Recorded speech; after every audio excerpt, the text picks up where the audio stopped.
Astaghfirullahaladzim. Bismillahirrahmanirrahim. Assalamualaikum warahmatullahi wabarakatuh.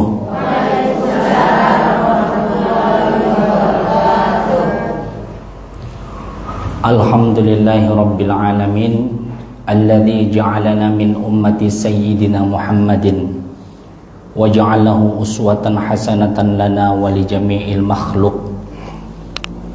Asyhadu an la ilaha illallah wa asyhadu annaka Muhammadar Rasulullah. Subhanaka la ilma lana illa ma 'allamtana innaka antal alimul hakim. Rabbi shrahli sadri wa yassir li amri wahlul 'uqdatam min lisani yafqahu qawli. Qala Allah ta'ala fil kitabihil karim, wa la tahinu wa la tahzanu wa antumul a'launa in kuntum mu'minin. Allah berfirman dalam sebuah surat, Bu. Jangan sedih, jangan cemas, jangan takut. Wa antumul a'launa, engkau orang yang paling tinggi. In kuntum mu'minin, kalau kita orang beriman. Jadi selama ini Bapak, Ibu, kita ini menganggap orang beriman ini kan ketika punya duit, menganggap orang yang tinggi kedudukannya ketika punya jabatan. Tapi rupa kacamata Allah lain. Karena Allah memandangnya bukan kehidupan yang sederhana dan sementara, tapi Allah memandang pada kehidupan yang abadi. Itu dasar kajian kita kali ini. Kajian kita tidak jauh-jauh, Bu, tentang yang tidak bisa jauh dari perempuan. Apa itu? Menjaga mulut. Sebelum kita mulai, Ibu sehat semuanya? Ya. Sebab kalau ada orang yang sakit sekarang hadir, itu pahalanya double, Bu, daripada yang sehat. Iya, kalau bayang, Bu, ada orang yang sempit hadir kajian sama orang yang lapang waktu hadir kajian, beda tuh. Ada orang yang miskin hadir kajian sama orang yang kaya hadir kajian, beda pahala tuh. Kerjaan sama, Bu. Ada orang yang sehat hadir kajian sama orang yang sakit hadir kajian, beda pahala. Tapi kalau bisa ibunda semua tanpa kita dapat masalah-masalah dunia itu, semoga Allah tempatkan kita pada tempat yang paling tinggi. Amin ya robbal. Ibunda yang dirahmati oleh Allah, sebelum kita mulai kajian, biasanya ustadz yang bawa kajian ini bawaannya mau mati, Bu. Ngajak ibu mati semua. Ya, karena itu memang motivasi untuk akhirat. Dan bahasannya agak berat. Kali ini bahasannya gak usah berat-berat, Bu, sebab masalah ibu udah berat, nampak dari wajah soalnya. Jangan berat-berat, kita yang ringan-ringan saja. Biar ringan asal diamalkan. Betul gak, Bu? Buat apa banyak ilmu kalau cuma tahu buat di buku? Lebih baik biar cuma satu kalimat yang kita dapat. Awali segala sesuatu dengan bismillah, sampai mati Ibu amalkan. Apapun kerjaan Ibu awali dengan bismillah. Faham Ibu? Karena ibu-ibu ini biasa kalau diam temenung gini, ada beberapa. Yang pertama memperhatikan ceramah. Enggak, Mak. Yang kedua melihatin perasaan di Facebook Ustadz kok ganteng. Perasaan, kuasnya buru irang kali wajah kok. Gitu. Jadi kita fokus Ibu, kita ndak lama-lama. Ikan sepat, ikan gabus makin cepat. Taunya Ibu ya, kalau melanjutkan nggak usah lagi ya, udah viral dari mana-mana. Jam berapa nih, Bu? Jam 5 ya? Jam 5. Kita sepakati Ibu berapa kira-kira? 20 menit ya? Astagfirullahaladzim. Iya nih Bu, menyiksa kawan kawan. Pertama yang saya hormati ketua perwiritan kita yang hadir pada saat ini. Siapa ketua perwiritan kita Ibu? Nggak datang ketuanya? Oh, belum. Kita jewer sama-sama nanti. Di sini strukturnya pertama siapa Bu? Ketua, di bawahnya wakil. Ada wakil kayak presiden pula. Insyaallah. Tak ada. Di bawahnya bendahara. Oh ya, sip. Semoga ibu semua di sini kita hadir, kita ngaji, kita santai, tapi masuk ada ilmu yang kita bawa pulang agar kita dicatat sama malaikat sebagai hamba yang penuntut ilmu. Amin ya robbal. Pahala menuntut ilmu ibunda, pahalanya itu seperti orang jihad di jalan Allah. Man kharaja fi baitihi li talabil ilmi fahuwa fi sabilillah hatta yarji. Siapa yang keluar dari rumah, dia niatkan untuk menuntut ilmu. Nuntut ilmu ya mak. Karena orang yang hadir ini banyak mak niatnya. Serius, sekarang kita luruskan. Ada orang yang hadir ke sini niatnya pamer gelang. Gelang baru, ya wajar mah. Perempuan ha, gelang baru aja. Nunjuk gak giko mak, agak stek. Ada niat karena mukanya lebih glowing karena baru suntik putih. Yang ada loh mak, tapi kok di sini ndak, di Manado, mana Manado. Tapi di sini kayaknya ibu-ibu di sini betulnya sami nawato na calon surga semua. Amin ya robbal. Nggak mulai-mulai kita nih.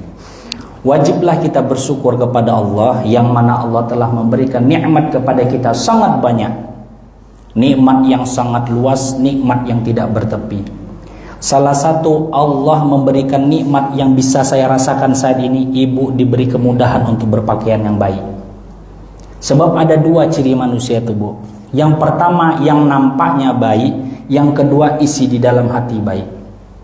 Dua ini tingkatan paling tertinggi. Jadi untuk sementara saya lihat ibunda semua ini pertama pakaian yang baik. Dan saya yakin hati ibunda ini semua baik. Kenapa seperti itu bu? Karena tidak semua orang Allah berikan hidayah untuk berpakaian yang baik. Ibu kalau pergi ke gym itu adalah misalnya membernya nenek, tahulah nenek kayak mana bentuknya, nggak mungkin kencang kayak anak 17 tahun kan. Nenek pakainya rok span bu. Saya rasa itu sebetulnya itu legging itu bukan celana ya bu, itu kan bagian dalam rok ya. Makainya itu nenek-nenek. La haula wala quwata illa billah. Lenjeh betul sama pelatihnya. Kayaknya dia aja mau diperhatikan. Nenek loh bu. Kenapa saya tahu nenek? Karena usianya hampir sama dengan ibu saya. Wah itu pengen olahraga. Kutanya, ibu, saya ini dulu mantan fitness bu dulu. Karena makanya saya tahu. Ibu kenapa ibu fitness? Biar kencang lah pak. Nenek biar kencang. Kalau biar sehat enggak apa-apa. Ini biar kencang. Apa yang kencang? Oh lari wajah bola kencang. Lari 2 meter lah sasango. Nio kencang pula, ya kan? Wah, itu nenek-nenek bu. Pakainya rok sepan. Saya rasa kalau pakai rok sepan itu kan membentuk tubuh bu. Celana sepan tuh. Kalau anak gadis maaf kata masih enak dipandang. Ini nenek-nenek la haula wala quwata illa billah. Mungkin kalau berjalan naik motor tuh kalau kita kan ngelaju kepak, ya kita sangka kan baju bu, rupa kulitnya. Saking kendornya, mungkin awak kan nggak lihat juga, nggak mungkin aku di belakang ngeliatin, oh mak, nggak mungkin lah, gatal kali ustadz nih kan kayak gitu kan, nggak mungkin. Ibu diberikan kesempatan oleh Allah ditanamkan hidayah untuk berpakaian yang baik. Lalu naik ke tingkatan selanjutnya, milikilah hati yang baik. Karena manusia ini bu tergantung dari apa yang keluar di mulut. Ini berkaitan dengan tema kajian kita ini. Manusia itu ibarat teko bu. Apa yang di dalam teko itulah yang keluar. Kalau yang di dalam teko itu susu mak, yang keluar pasti putih. Kalau yang di dalam itu kopi, yang keluar pasti kopi warnanya hitam. Makanya jangan percaya mak, aku mulutku aja yang kasarnya, hatiku elok, tai kucing lah tuh. Nggak mungkin bu. Manusia itu tergantung dari apa yang ada di hati keluar dari mulut. Nggak mungkin mulut mengeluarkan sampah, hati nggak bersampah. Pasti hati pun lebih bersampah. Makanya manusia itu cerminan hati. Kalau hatinya baik, yang keluar pasti yang baik-baik. Kalau hatinya buruk, tidak mungkin pasti keluar yang baik. Pasti buruk. Itu manusia aja nih. Tinggal ibu tanya aja, ibu lihat aja mana kawan ibu yang kata-katanya baik, temaninlah. Mana yang buruk, yang kasar, yang menghina, yang menyakitkan hati, jauhi. Saya khawatirnya nanti ibu jadi korban. Mungkin bisa kita nasihati, tapi membutuhkan waktu. Tapi jangan-jangan kita yang sakit nanti. Maka ketika ibu diberikan kemudahan oleh Allah untuk memakai pakaian bayi, ini merupakan salah satu nikmat. Karena banyak perempuan-perempuan di luar sana yang sudah berumur, yang sudah bercucu, tidak sadar akan hal itu. Memang Bu, dari sekarang saya yakin ibu ini pemahamannya lebih tinggi. Mulailah dari sekarang, buang pikiran jauh-jauh bahwa kesolehan itu hanya diukur dari tebalnya peci, dari panjangnya jubah, dari lebatnya jenggot, atau panjangnya imamah. Buang jauh-jauh. Mungkin hari ini ibu berpikir, buang jauh-jauh pikiran bahwasanya kebaikan itu hanya datang di atas sejadah dan untayan tasbih yang kita bacakan setiap hari. Rupanya kebaikan itu lebih dari itu, Bu. Kenapa? Karena kita memandang sesuatu yang terbatas. Mata kita ini terbatas, Bu, dalam memandang kebaikan orang. Ada kebaikan yang lebih baik daripada itu. Apa, Bu? Hati yang baik. Pakaian yang baik bagus, tapi di atas itu ada harus hati yang baik. Kenapa? Karena kalau sudah hati baik, Allah memberikan rahmatnya. Meskipun di zaman Bani Israil, Bu, kerjaannya nggak bagus, karena dia ikhlas memberikan minum seekor anjing, diampunin sama Allah. Bukan mengajarkan ini ibu tidak baik ya, enggak. Rahmat Allah tuh bisa datang kapan saja. Maka jangan tunda perbuatan baik, meskipun kecil. Apa perbuatan baik itu, Bu? Lagi santai, Bu, nih. Daripada ngobrol, Bu. Subhanallah, subhanallah. Nanti kalau ada lawan bicara, baru kita cerita. Subhanallah. Apa kabar? Hello, ini sehat? Sehat, alhamdulillah. Nggak diajak bicara. Mulai. Kapan lagi kita ngumpulkan amal, Bu? Kalau duit aku rasa, maaf kata ya, yang sedekah 100.000 agak getar tuh, Bu. Ada duit kita di kantong 100.000, 50.000, 10.000 lewat kota infak. Yang masuk kira-kira yang mana, Mak? Enggak, kata saya, pengakuan beliau. Yang 10.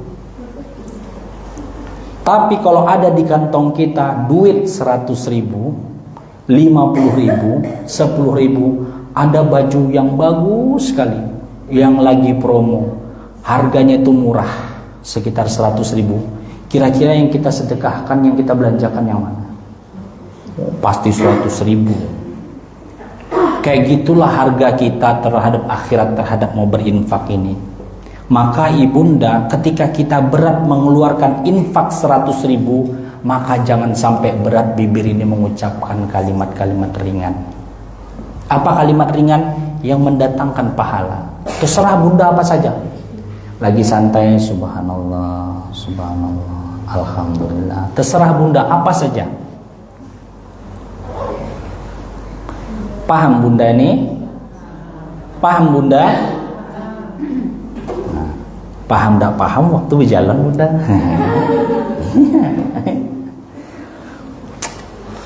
Awak ikan sepat ikan mujair, makin cepat cair. Canda ya Bu Nasib ya. Salawat beserta salam tidak lupa pula kita hadiahkan kepada junjungan alam baginda Rasulullah sallallahu alaihi wasallam. Kok saya bilang Rasulullah sallallahu alaihi wasallam? Oke, saya ulangin. Salawat beserta salam tidak lupa pula kita hadiahkan kepada Rasulullah sallallahu alaihi wasallam. Besar harapan kita bunda agar kita ini diakui sebagai umat Rasulullah. Kata Rasulullah, khairukum man ta'allamal Qur'an wa 'allamahu. Sebaik-baik kalian adalah orang yang membaca Al-Qur'an lalu mengamalkannya. Yang terbaik bagi kita, Bu, kalau segi anak nih. Kalau ada anak kita yang juara, ada anak kita 3, juara 1, itu yang terbaik tuh, Nak. Yang 2-nya nggak terbaik. Kita menganggap anak kita yang juara itulah yang terbaik, yang tidak juara kurang baik. Pandangan kita. Dalam perkumpulan siapa yang terbaik di antara kita? Ya tergantunglah siapa paling banyak emasnya sama paling kaya, pasti gitu. Kalau yang miskin mah nggak dipandang, pasti yang kaya juga dipandang. Nggak cuma di sini, di mana-mana gitu mak. Di instansi, di perkumpulan, di komunitas, mana yang pakai mobil mantap?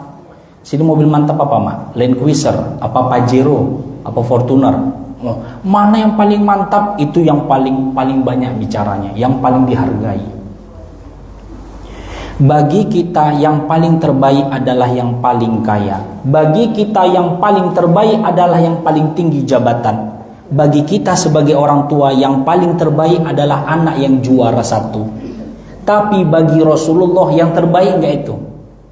Yang terbaik siapa yang membaca Al-Quran dan mengamalkannya. Maka hari ini bunda, ketika tadi ada salah satu jamaah kita membaca Al-Quran, setelah membaca Al-Quran bunda dengarkan, itulah yang terbaik. Waalaikumsalam warahmatullahi wabarakatuh. Itu ketua kita.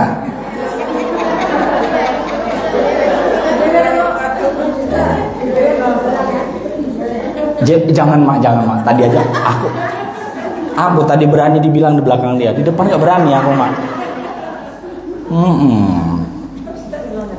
Sehat Bu Ketua? Alhamdulillah. Iya betul. Tadi saya kesini bunda sudah 1 jam. Mau kesini mau 1 jam. Kan kita mulai kan jam 4.30 ya. Dari sana jam 3.30 saya bunda. Tapi kejebak Sudirman, kejebak Arifin, kejebak Panam, masya Allah. Sampai sini akhir 1 jam. Udah 1 jam loh spare-nya. Saya rasa saya paling terlambat. Rupanya ada ketua kita lebih terlambat. Kena bully ketua kita sekarang.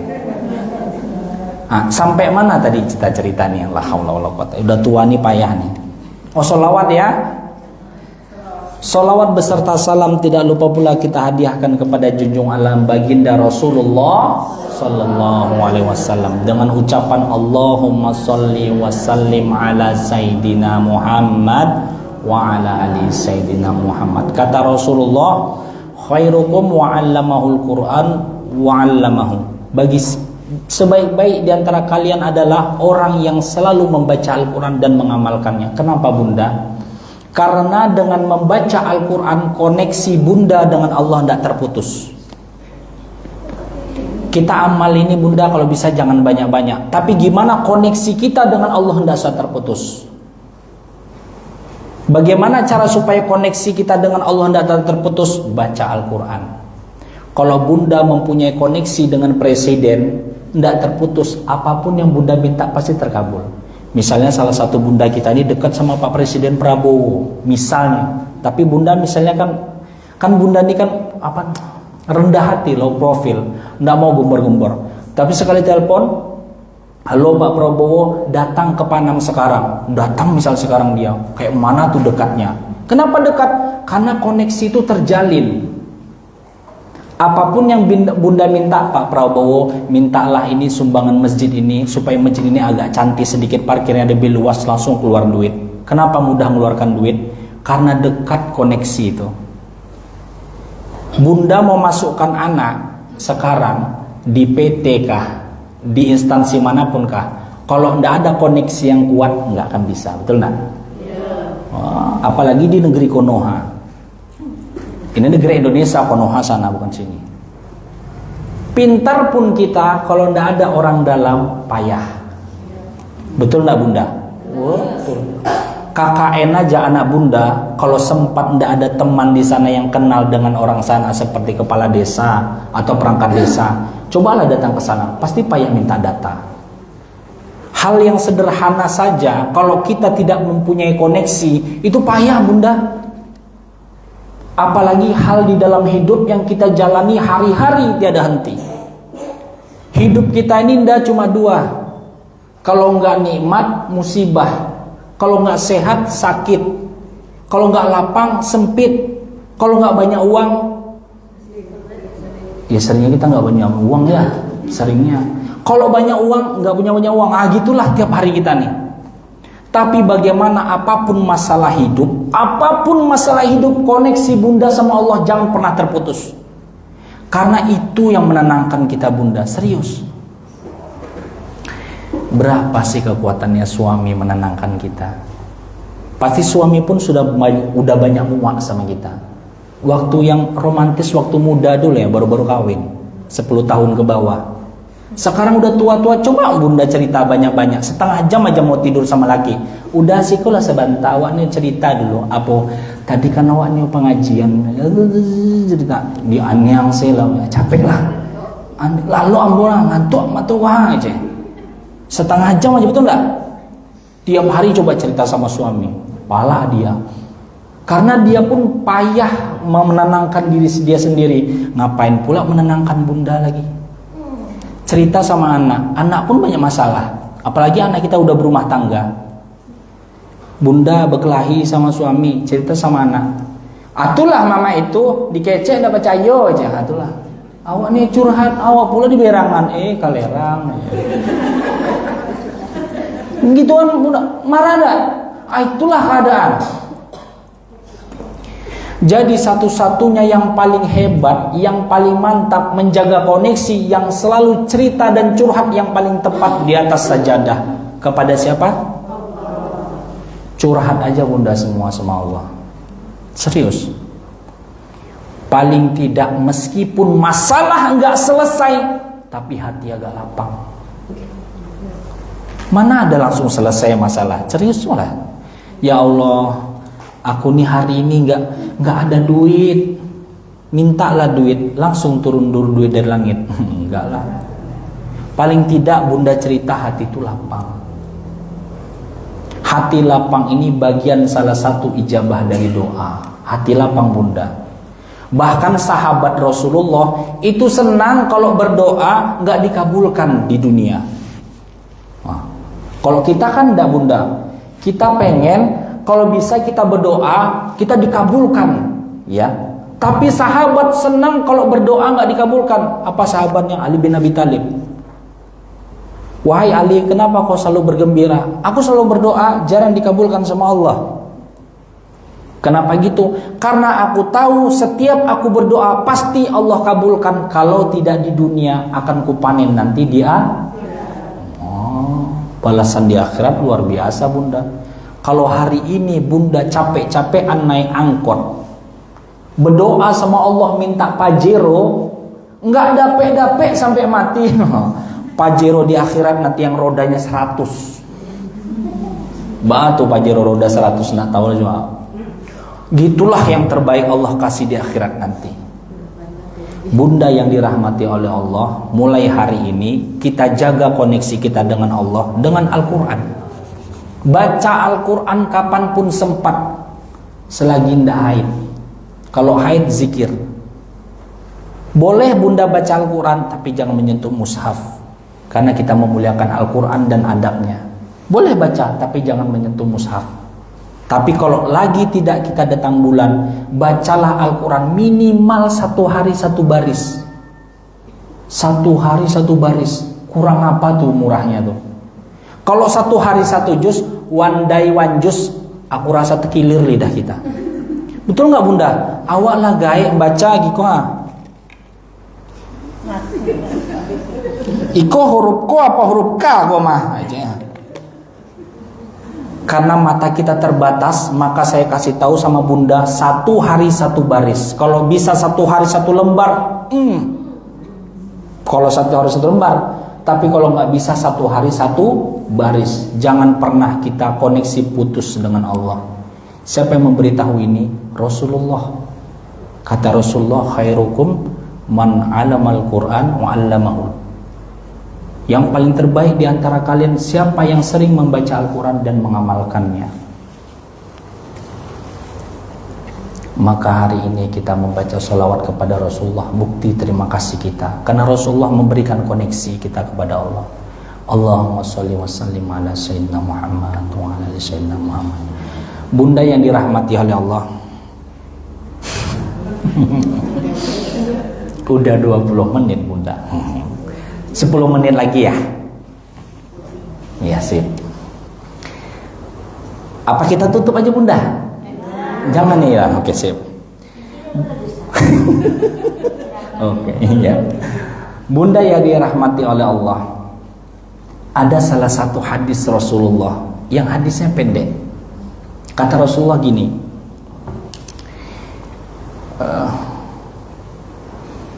man yu'minu billahi wa bil yaumil akhir wa qul khairan aw liyathmut. Barang siapa yang beriman kepada Allah dan beriman kepada hari kiamat, qul khairan, katakan yang baik-baik, aw liyathmut, kalau enggak diam. Kalau pepatah orang barat, diam adalah emas, betul enggak? Tapi bagi Islam, diam bukan emas, diam adalah perak. Yang emas itu apa? Berkata yang baik. Tapi kalau tidak bisa berkata yang baik, lebih baik diam. Kenapa? Lebih baik kita menyesal diam daripada menyesal bicara. Kalau menyesal bicara, Bunda, tidak bisa diperbaiki, serius. Tapi kalau menyesal diam masih mudah diperbaiki.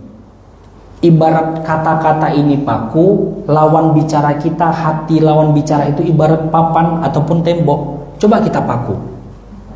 Bisa kita paku, tapi ketika kita cabut ada nggak bekasnya? Begitulah kata-kata tuh. Kalau sekali sudah terlontar, sakit hati orang. Kalau sakit hati orang, memang dimaafkan, tapi susah dilupakan. Itu payah. Bahkan kalau bilang, iya nih, iya. Ambolah maafkan, tapi dalam hati, tapi tidak pernah kulupakan. Kayak mana tuh? Maafkan tapi tidak pernah dilupakan. Itulah kata orang-orang hikmah dulu. Lebih baik kita menyesal diam daripada menyesal bicara. Kenapa? Kalau menyesal diam masih bisa diperbaiki. Tapi kalau menyesal bicara, payah kita minta maaf. Ada seekor unta. Seekor unta ini yang mati bukan karena kelaparan, mati bukan karena kehausan, mati bukan karena penyakit, tapi mati menahan amarah yang sangat dalam. Dari matanya, dari mulutnya pecah pembuluh darah, keluar darah. Rupanya jantungnya pecah karena menahan amarah. Ada orang memiliki unta ini bodoh kali, goblok kali. Tiap hari dicambuin untanya. Begitu dicambuin untanya tetap bodoh. Suatu ketika saking palaknya dia sama untanya ini, diambilnya kotoran dia sendiri, dibalurkan ke muka unta tuh. Karena saking marahnya, mak, kau nih unta nih bodoh kali. Orang unta lo hebat-hebat bisa ngangkut, kau dilatih nggak bisa-bisa. Diambilnya kotoran, mak, dibalur-balurkan ke wajahnya. Semenjak itu, Bunda, untanya nurut kali, taat kali. Tapi dia memendam kebencian yang sangat dalam kepada tuannya. Suatu ketika untanya dibawa ke peternakan unta, kepada orang yang ahli sama unta, seperti kita ahli dalam kerbau lah. Ada di Pariaman tuh, Bunda, sekolah barua. Iya, betul enggak? Bukan Bacarwi, sekolah barua namanya. Sekolah untuk menyengolahkan beruk, supaya beruk itu bisa manjat kelapa dan memilih mana kelapa tua, mana muda. Jadi beruk itu diambil, ditangkap dari hutan, dilatih sampai 5 bulan. Begitu sudah berhasil, baru dikembalikan kepada yang pemiliknya. Langsung dia bisa manjat. Cuma ya tetap kita kasih makan, karena sudah disekolahkan. Gitulah kehebatan orang guru sekolah beruk. Gitu pula sana. Orang yang mengerti betul tentang unta, dia melihat, ini unta siapa nih? Unta aku, Bang. Aku lihat dari sorot mata untamu nih ada yang gak beres nih. Kenapa gitu, Bang? Puluhan tahun aku sudah ngapain unta. Ini untamu nih ada sesuatu yang gak beres. Kau harus hati-hati. Kenapa gitu, Bang? Aku gak bisa menjelaskan, tapi kau harus hati-hati. Semenjak itu, mak, dia tidur gak pernah tenang. Unta nampak penurut aja setelah dikasih tai itu di wajah dia. Akhirnya malam-malam mama mendengar nih. Nanti amak dia. Nanti mana ceramah, mana orang hitung piti, mana yang kita. Kita santai aja Bunda. Bunda aku boleh minum dulu ya.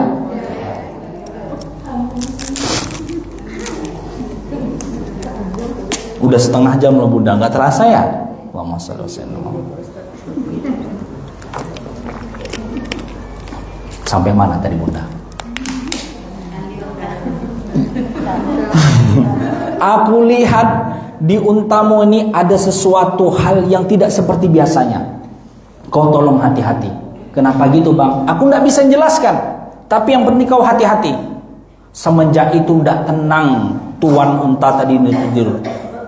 Nggak tenang, malam terpikiran. Akhirnya dia pelan-pelan diambilnya bantal guling, diletaknya di atas bantal, ditutupi selimut. Ngendap dia pelan-pelan seperti pencuri naik ke atas loteng. Dilihatnya untanya. Tahu ibu, untanya diikatnya, pelan-pelan digigitnya ikatannya sampai lepas. Pelan-pelan dia mengendap, melihat tuannya seperti pemangsa yang akan memangsa buruannya. Pelan-pelan begitu nampak tuannya kayak tidur, langsung unta itu menjerit, langsung meloncat, dipijak-pijaknya, digigit-gigitnya sampai tercabik-cabik bantalnya.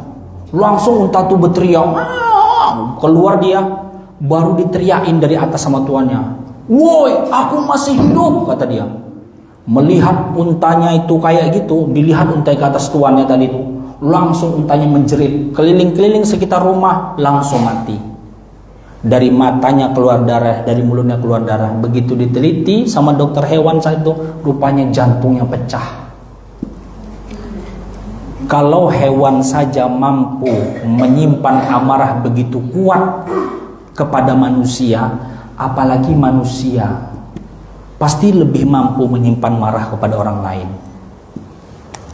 Kadang kalau orang marah nih Bunda, marah, coba dibalik marah, apa bacanya?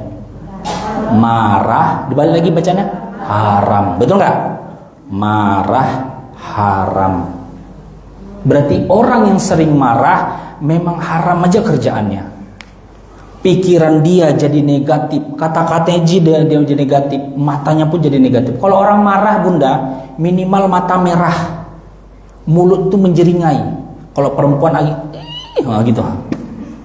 Kalau laki-laki kan enggak, kalau marah langsung aja bertumbuk, baiklah, itu laki-laki. Tapi kalau perempuan lagi marah, kadang kalau kita lihat di Facebook atau di IG atau di YouTube, perempuan kalau lagi marah-marahan, jambak-jambakan lah. Inilah akibat pelakor ketahuan itu jodoh.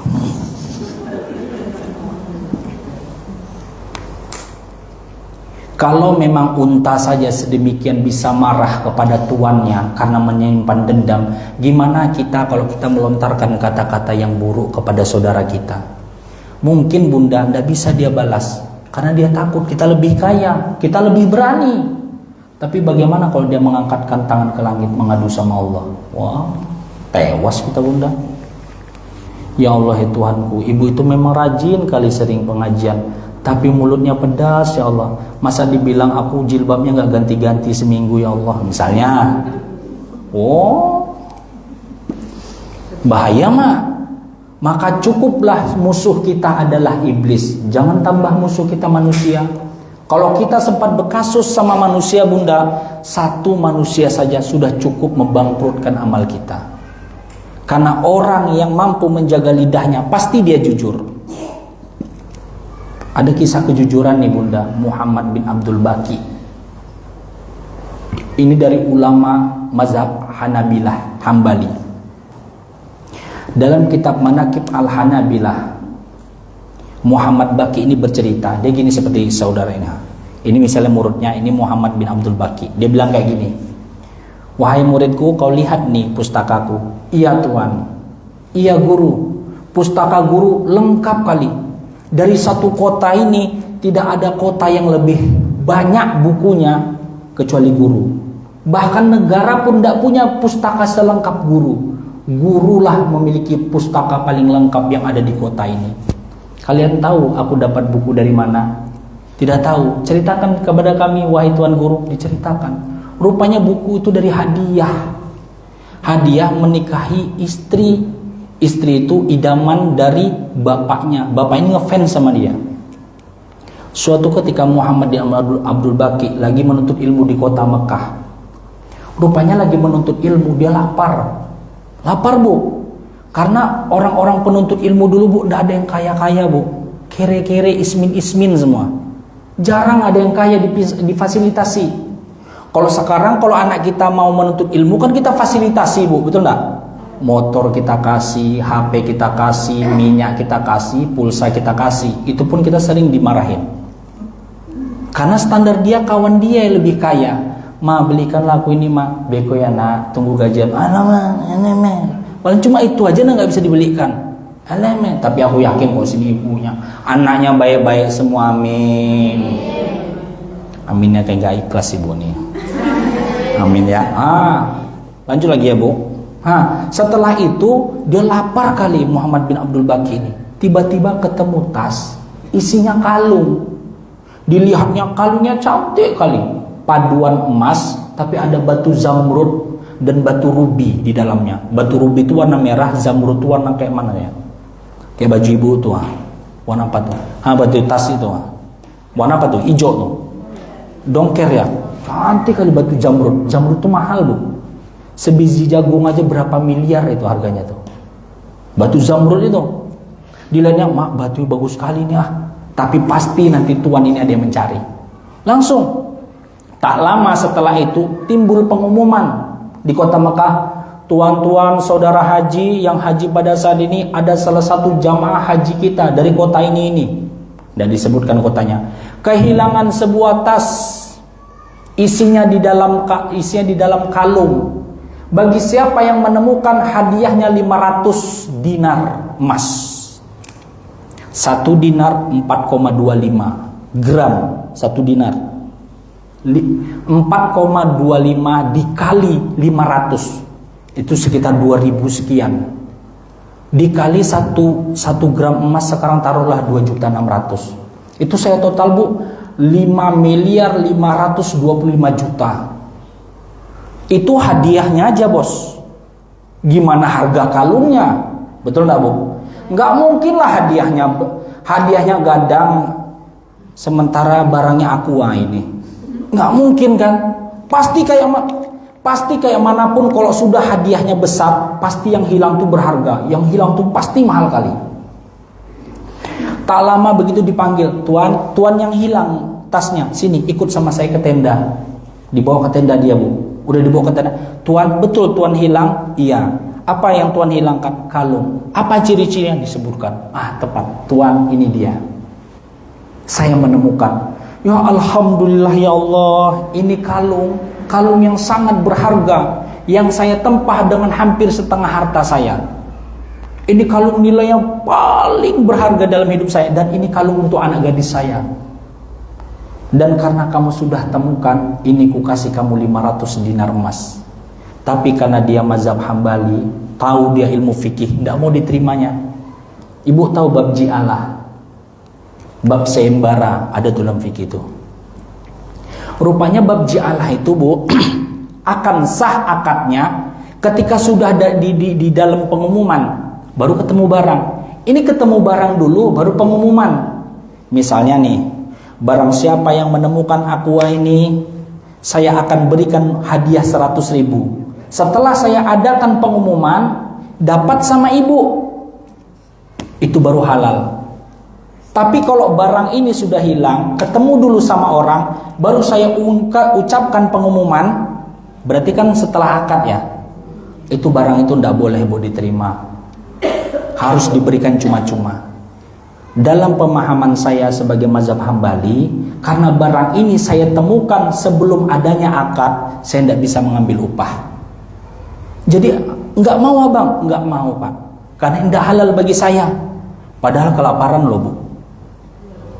Wah, kalau kita ya nggak bisa lah.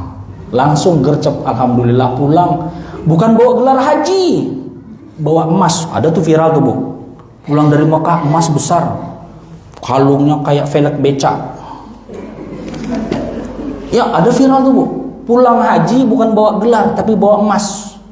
Mungkin kalau kita gitu, enggak lah, kalau kita baik-baik ya, Bu, semua, Bu. Di Manado.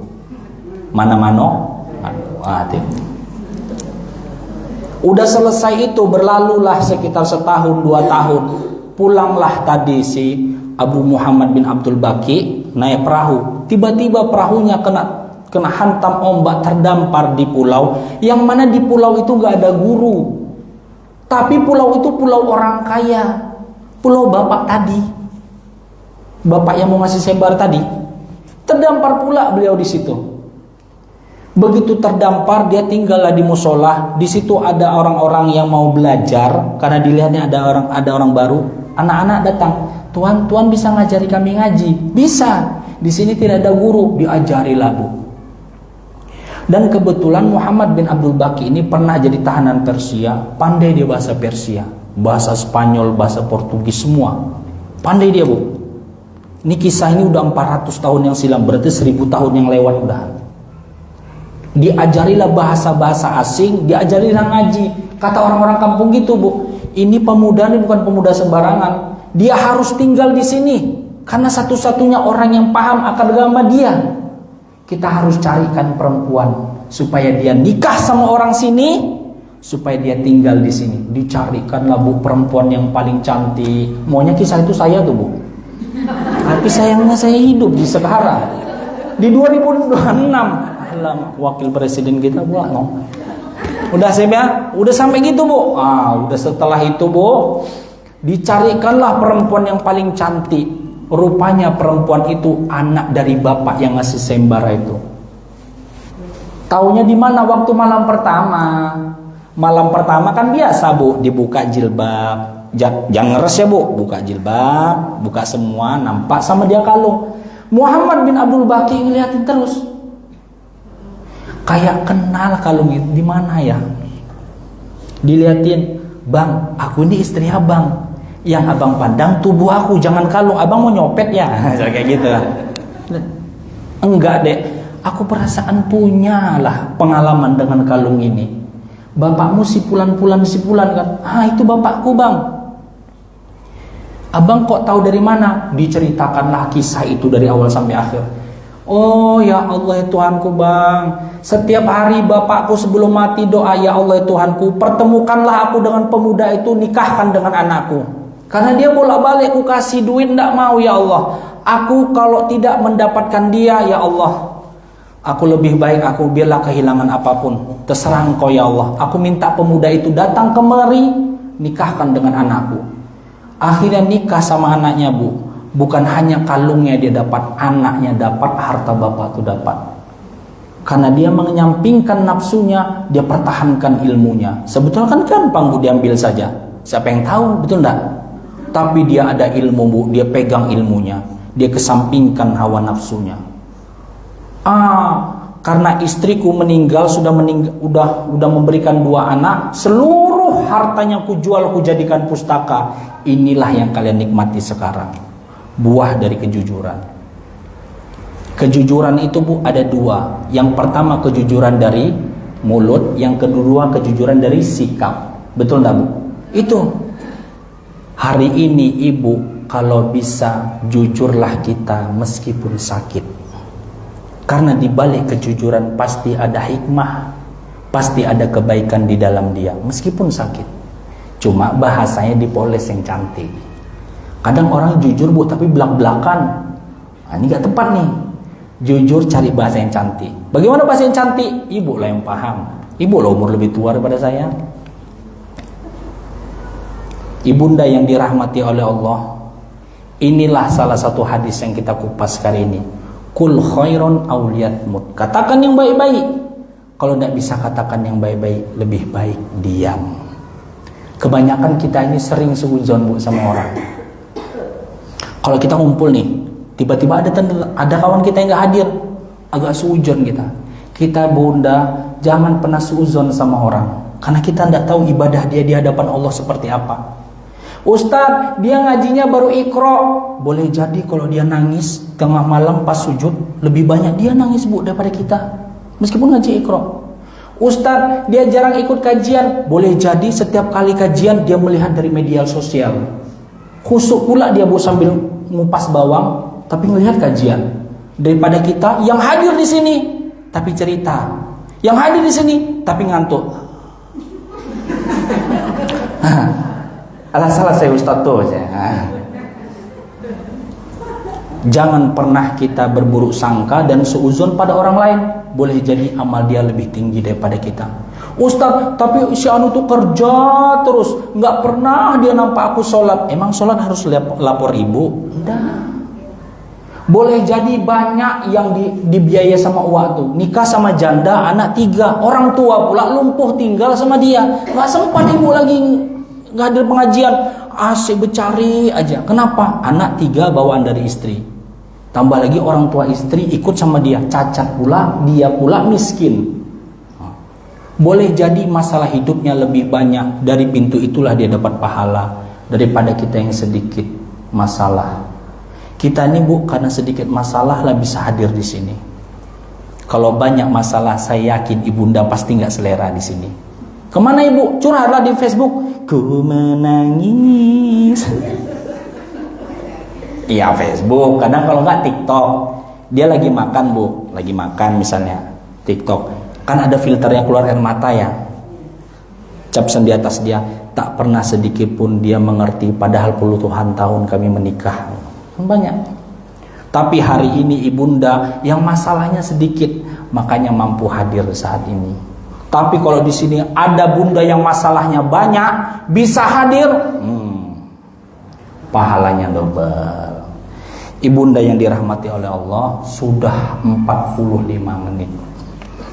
Saya minta maaf, lebih daripada itu mulut saya terkilir. Ya bunda, kalau ada sumur di ladang, bolehlah kita menumpang mandi. Kalau ada umur yang panjang, bolehlah kita berjumpa lagi. Kalau ada jarum yang patah, jangan disimpan kemana-mana. Kalau ada kata-kataku yang salah, jangan cerita kemana-mana. Kalau ada jarum yang patah, jangan disimpan di dalam peti. Kalau ada kata-kataku yang salah, jangan dimasukkan ke dalam hati. Kalau ada jarum yang patah, siapa pula yang matahin? Kalau ada kata-kataku yang salah, mohon maaf lahir dan batin. Kalau ada jarum yang patah, banyak kali. Kalau ada banyak kali ya Bu. Yaudah Bu, saya tutup pengajian kali ini dengan bacaan Alhamdulillah. Alhamdulillahirobbilalamin. Barakallahu fikum. Saya izin ibunda mau pulang sama ibu saya ke Taluk Kuantan. Doakan kami selamat ya bunda. Ya amin. Jadi nanti di sini bunda ada honor yang keluar untuk saya terima, saya kembalikan lagi ke kajian. Supaya apa? Supaya pengajian kita berkembang. Undang terus ustadz lain. Beragam ustadz biar beragam ilmu. Bukan berarti ustadz yang menerima amplop itu nggak baik. Baik bunda. Mereka pun punya jasa, mereka pun punya usaha kan untuk mencerdaskan kita. Tapi alhamdulillah bunda, ada sponsor saya, ibu saya yang menggaji saya setiap hari. Ya, oke bunda ya, lebih dan kurang saya minta maaf. Assalamualaikum warahmatullahi wabarakatuh. Oh, kita tutup dengan doa ya. Mari bunda kita berdoa semua, semoga dengan doa ini salah satu doa kita diijabah oleh Allah agar kita menjadi orang beriman. A'udzubillahi minasyaitonirrajim. Bismillahirrahmanirrahim. Alhamdulillahirabbil alamin. Allahumma shalli wa sallim ala sayyidina Muhammad wa ala alihi wa sahbihi rasulillahi ajma'in. Allahumma ighfir lana dhunubana wa liwalidina warhamhum kama rabbawna shighara. Ya Allah nawwir qulubana binuri hidayatika kama nawwaratal arda binuri syamsika abadan abada birahmatika ya arhamar rahimin. Allahumma inna na'udzubika min adzabi jahannam wa na'udzubika min adzabi qabr wa na'udzubika min fitnatil mahya'i wa mamat wa na'udzubika min syarri fitnatil masiihid dajjal. Rabbana dhallamna anfusana wa illam taghfir lana wa tarhamna lanakunanna minal khasirin. Ya Allah, Ya Rahman, Ya Rahim, Ya Aziz, Ya Jabbar, Ya Quwah, Ya Qudus, Ya Sami'u, Ya Basir, Ya Dzal Jalali wal Ikram. Ya Allah, apabila ada salah satu dari jamaah kami yang terlilit hutang, lunaskanlah hutangnya ya Allah. Apabila ada salah satu dari jamaah kami yang sakit, sembuhkanlah sakitnya ya Allah. Apabila ada salah satu jamaah kami yang terlilit masalah, selesaikan masalahnya ya Allah. Berikanlah kehidupan yang lebih layak di dunia dan nanti di akhirat ya Allah. Ya Allah, satukan kami dengan para nabi ketika kami mati nanti. Rabbana atina fid dunya hasanah wa fil akhirati hasanah wa qina adzabannar. Subhana rabbika rabbil izzati amma yasifun, wassalamun alal mursalin walhamdulillahi rabbil alamin. Bi barakatil al-Fatihah.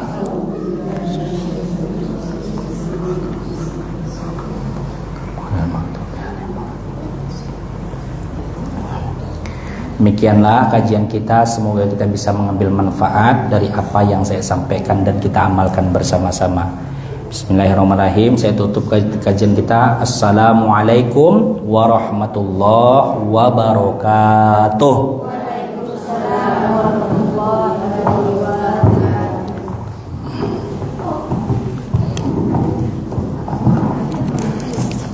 Alhamdulillah.